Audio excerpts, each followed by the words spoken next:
Hello, welcome to What the Feminine, where we will show the world how to have crucial, nuanced conversations and how healthy feminine and masculine embodiment are the gateway to global healing.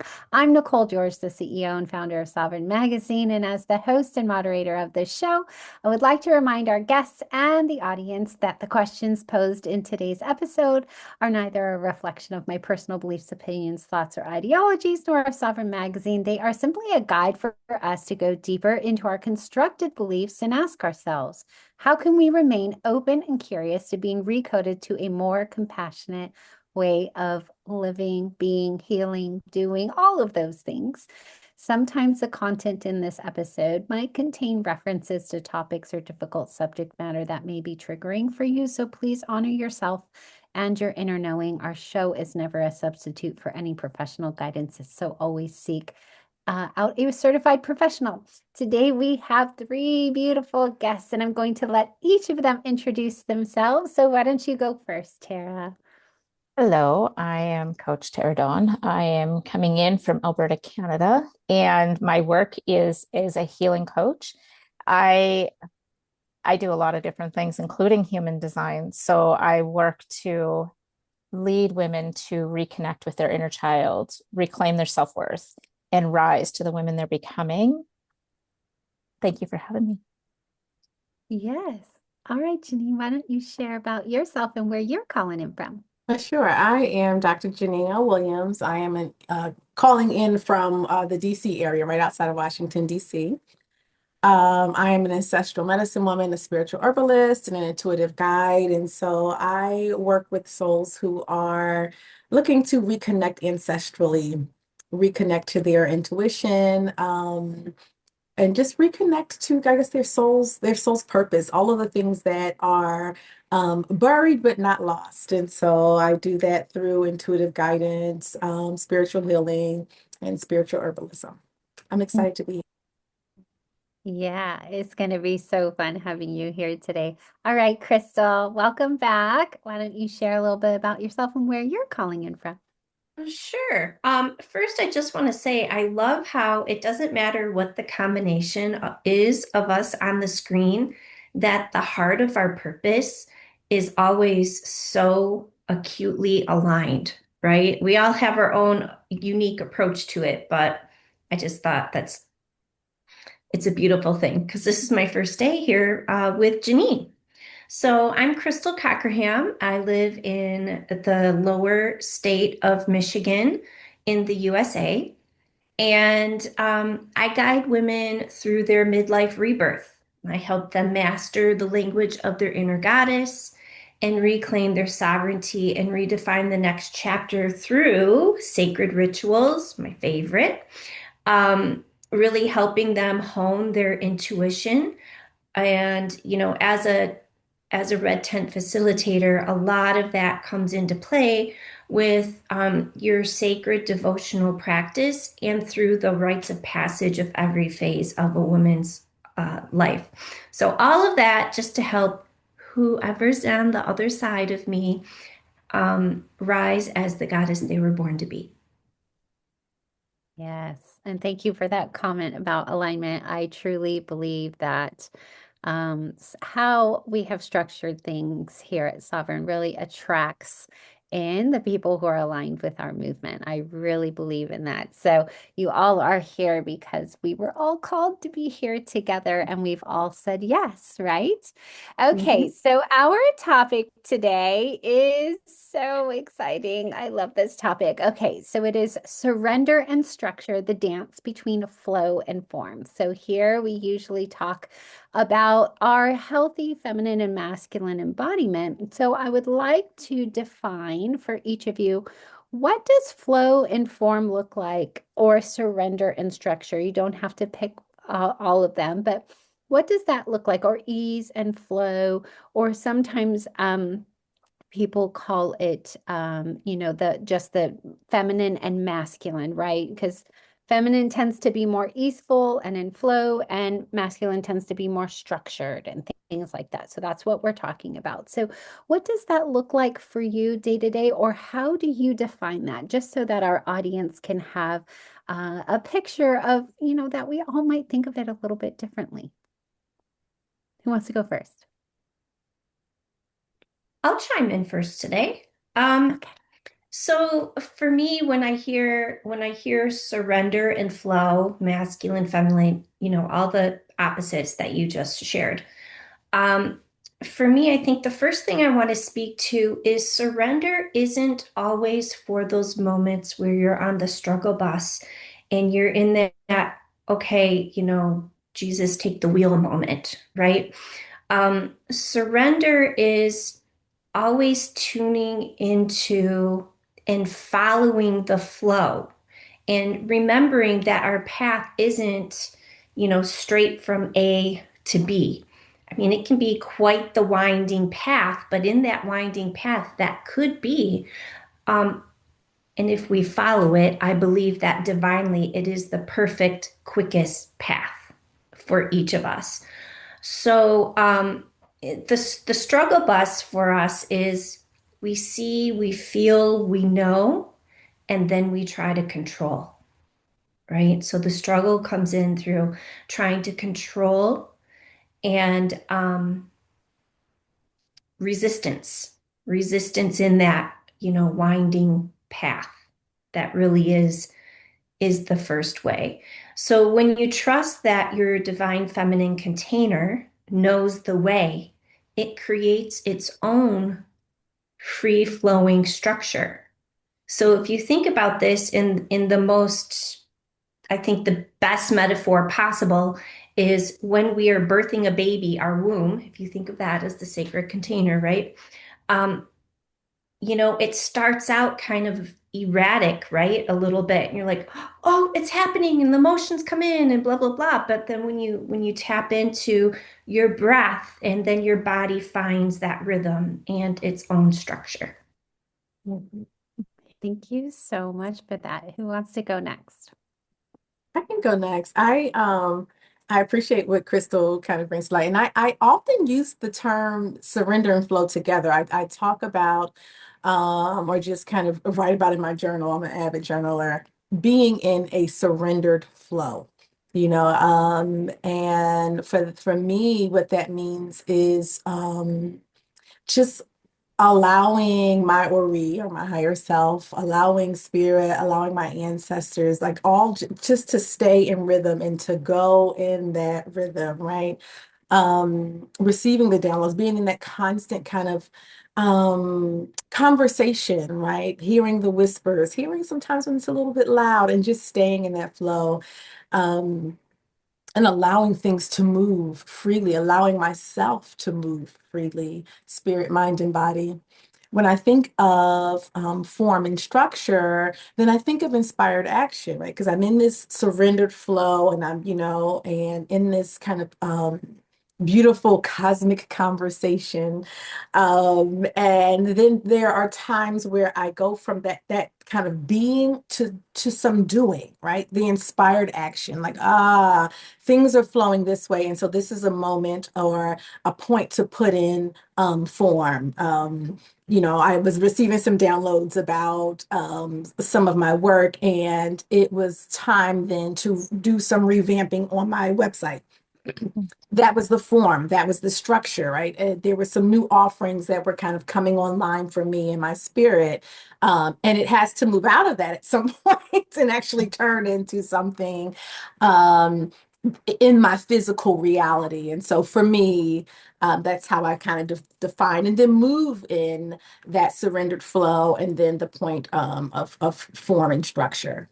That's so beautiful. I'll share more about my view after we hear from Tara. That is so beautiful. Thank you so much. All right, Tara, what about you? Thank you for sharing that, ladies. There's so much there that you guys give insight to, and I'm going to kind of pull some pieces from what both of you have said, and really, it really sheds a more clear perspective on my own point of view. it's very much about understanding that we need both. We live in a world where, if for any of us that have clients that we're working on, times we have to have some sort of structure, and simultaneously allowing for flow throughout the day so that we can ask ourselves at the end of the day, was this a balanced day for us in our flow and in our structure? And more on a bigger view, I actually encourage a lot of my women to pay attention to their menstrual cycle and how their cycle impacts their ability to create, their ability to start something new. And so when I look at my own structure, I live off of timers. I'm a 3-5 generator, and I have batteries for days, not as many. Age is kind of dictating some of that now, but as a line 3, I'm a trial and error. I need to get messy. I need to be able to have that flow as a part of my being. And so I live off of timers, and the timers are my reminder to come back into structure just for the time being. So if you look at my phone, I have like 3 timers set for today, and it's always before a call. Otherwise, I have my little task list that I just move through the day. Whatever I feel like doing, that's what I'm going to do. It allows that inspired action that Jeanine was talking about. And then I also honor my own rhythms as when we're coming into that, we're in that premenstrual period era. That's tying up loose ends. That's finishing the things that we have started earlier in the month. When we are in our cycle, resting as much as possible and really honoring that about ourselves, because our body is literally releasing and letting go of the thing. So resting as much as possible, which when as a single mom, as somebody who homeschools, I've got a lot of things on my plate. Rest isn't easy. And we have a whole society that doesn't know how to connect to self, to listen to our bodies, to honor the rest, honor the ability to sit in flow. That control, that sitting in that heavy masculine is still very, very prevalent because they're managing all the plates. So it's learning how to get connected to self to the degree that we can really honor ourselves in what's needed and necessary to live our day-to-day life. Yeah. Oh my gosh, this is so rich. Oh, so rich. So many things to ponder on after this. And I wanted to share that I think I'm kind of a combination of all 3 of you in some sort of way. When I look at my feminine side, I'm kind of more like Crystal and Jeanine's definition of like flow. And then when I think of structure, Terra, like completely you, I'm like, got all the alarms and the structures and reminders and things like that. And so for me, I would love my definition to be really aligned with yours, Jeanine. But for me, I feel like what happens is I was so conditioned in the masculine way of things. I'm still undoing all of that. I have to, I have to, I have to. I am definitely intuitively connected in. But there are those times when I get down on myself, right? And so balancing between flow and ease and surrender and that inspired action. I will say one of the things I've noticed the most, and actually I just wrote about this in a post for the Sacred CEO experience, is when I make decisions from that more masculine place of not honoring timing, I almost always have to undo it. Because it's not inspired. And so that's really a beautiful way to look at it is, are you forcing the decision versus, allowing it to happen, which kind of leads me to my next topic of, do you notice any resistance in flow or fear in the, in the opposite side of structure? Do you notice any resistance or fear in either of those? And how do you handle it? What comes up for you? You guys are all Uh, thinking. yes. Yes, because for me, my conversation with fear is always at first like, oh, I feel you. I know you're there. And I either take the time in the pause to sit through it, um, and find out, okay, is this my, in resistance to something because it's outside my box and it's brand new for me, right? The false evidence appearing real. Or is this something that is that fear factor is coming on because it's like, you might like that, but it's really not for you now, right? So that's how I deal with fear. Um, so for me, when I'm really in the flow, when you started talking, what came up, because last week I found myself in this. And it wasn't fear, it was more like the energy. So, my guides tend to, oh, we have Crystal's undivided attention. We're going to like completely dump everything out on her right now so she can be all excited about all the shiny things. And then, blah, blah, blah. So I will say that I've managed to get through about three-quarters of it. I'm like, okay, guys, I need to slow down now because while the creative, the vision, um, and even the planning, that comes very easy for me and I can get that done like quick. I'm also very particular on the fine details and I enjoy that process too, but I have to watch myself because that can burn me out if I have too many things that I'm creating all at once that are all brand new from scratch. So some of it is energy management. Yeah. Yeah, for sure, for sure. I can I can definitely identify with that, except my spirit team is a little bit different than yours. I just get one word and then they're like, you have to wait for the other puzzle pieces. Sorry. And Yeah, then I well, just have to wait for them to come. we could do a whole show just on the way our guides kind of Yeah. tease us and play with us and test us, right? Because yes, sometimes I'll see like the end vision of something and not know exactly what it is, but I'm like, oh my gosh, that's wonderful. What is that? And yeah. I can definitely identify with that. Who wants to go next? I'll go next if you don't mind, Coach Tara. Go Okay. ahead. Yeah. I have found I was much like you, Nicole, very ingrained in the masculine. I can't, getting a PhD, very heady, very do, very go. And it was an intentional cultivating of a rest practice that allowed me to be more in surrendered flow. And so, interestingly, now where I feel most resistance is when it is time for form. And I think a lot of that resistance and or fear, and sometimes I can't tell the difference between the two, and I have to really sit and kind of parse out what's going on here. It is this not wanting to be back in that masculine driven space. And so I have to be very like mindful of that.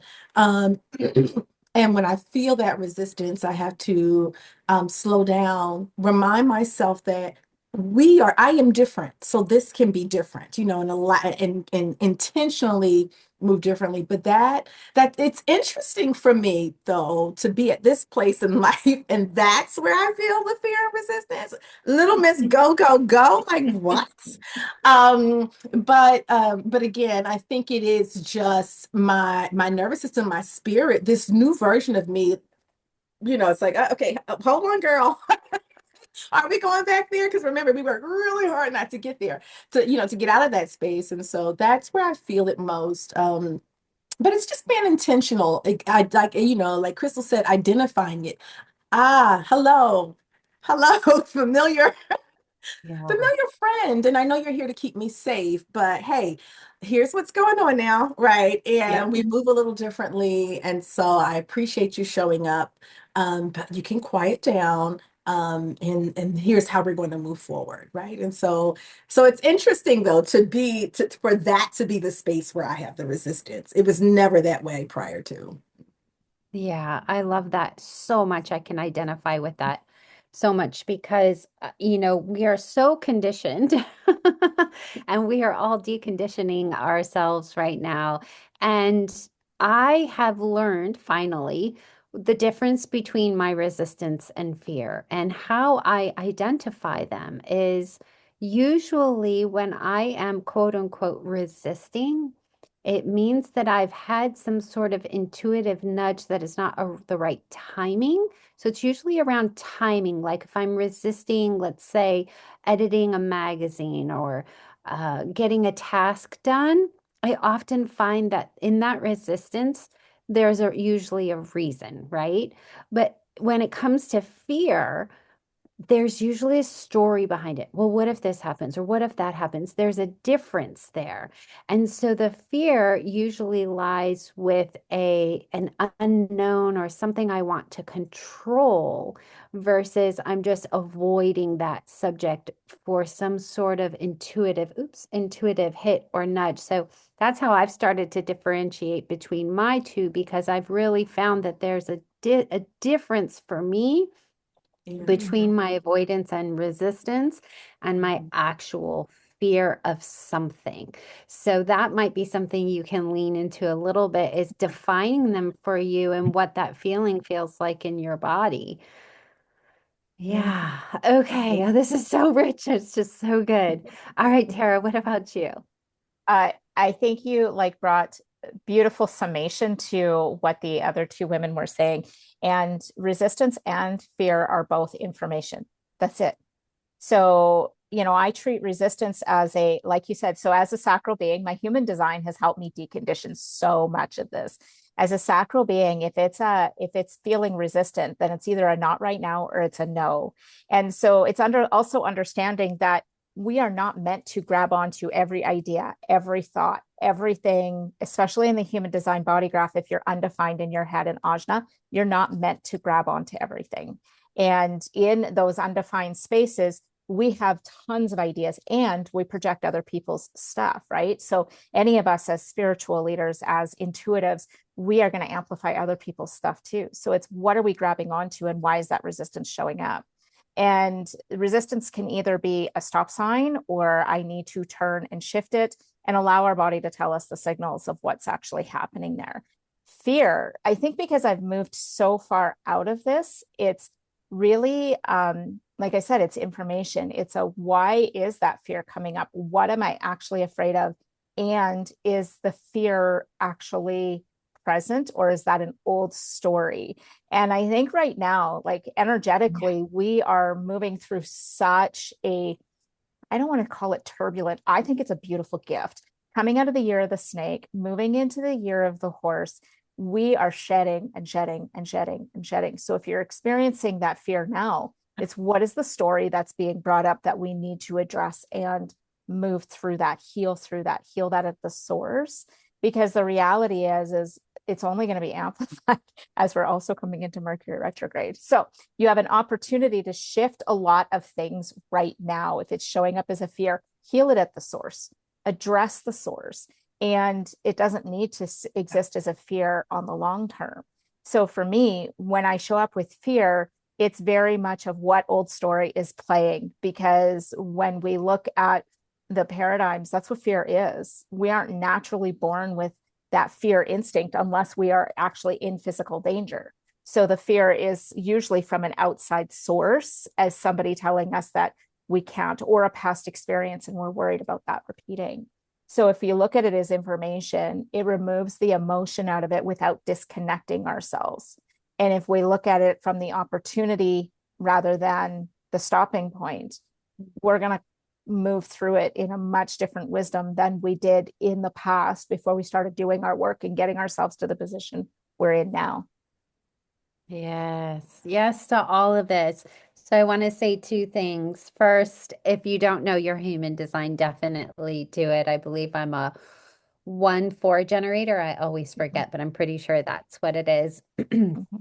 And my throat is undefined, and that is why sovereign is the best job for me, because all of you give voice to what I'm thinking, right? That's why when Crystal said we're all aligned, it's very intentional because I bring people in who amplify exactly what I want sovereign to be and the movement that we are. And so with that undefined throat, you all become the voice in the world for me. So if you don't know your human design, definitely find out. And we have several people in the community who do all of that. So you have no shortage of resources.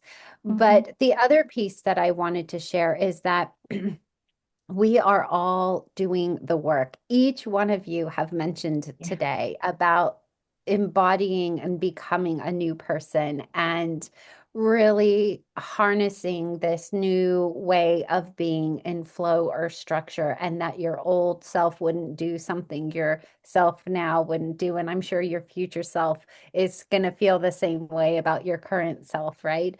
And so that's the other thing I wanted to share with the audience today is here you have 4 different women across the globe really who have done all of this work, and we are showing you how we do the work in order to be in more ease and flow and inspired action and embodying that whole feminine masculine embodiment, because we are all the gateway to helping the world heal. And so for my closing question, I always like to leave the audience with a wonderful takeaway. And so, if you had to give one thing that somebody could do today to be more in ease and flow or inspired action, what would it be? I'll start. What came to me is that your soul knows the way.